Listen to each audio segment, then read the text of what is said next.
வணக்கம் சார். வணக்கம் சார். ஒரு திரைப்படத்துக்கு இலக்கணம் தேவைன்னு எப்ப தோணுச்சு? அது ஆரம்ப காலகட்டத்தில் ஒரு பெரிய வெள்ளை திரையில ஒரு ட்ரெயின் மக்களை நோக்கி வருது அப்படிங்கிறது பெரிய ஒரு ஆச்சரியமான விஷயமா இருந்தது.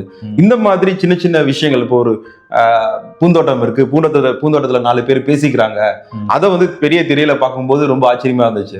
இப்ப வேலையாட்கள்லாம் ஃபேக்டரியில இருந்து வேலையை முடிச்சுட்டு திரும்ப வராங்க, நூற்றுக்கணக்கான பேர் வராங்க, அது பார்வையாளர்களை நோக்கி வராங்க அப்படின்றதுலாம் ரொம்ப சுவாரஸ்யமா இருந்துச்சு. இது ஒரு 10 திரைப்படங்களுக்கு தான் இது மாதிரி இருந்தது. போக போக பார்வையாளர்களுக்கு தொய்வாயிடுச்சு, இதெல்லாம் நமக்கு தெரிஞ்ச விஷயம் தானே அப்படின்ற மாதிரி தொய்வாயிடுச்சு. அப்ப இதுக்குள்ள ஒரு நாடகத்தன்மை வர வேண்டியதா இருந்தது, உணர்வுகள் தேவைப்பட்டுச்சு, உணர்ச்சிகள் தேவைப்பட்டுச்சு.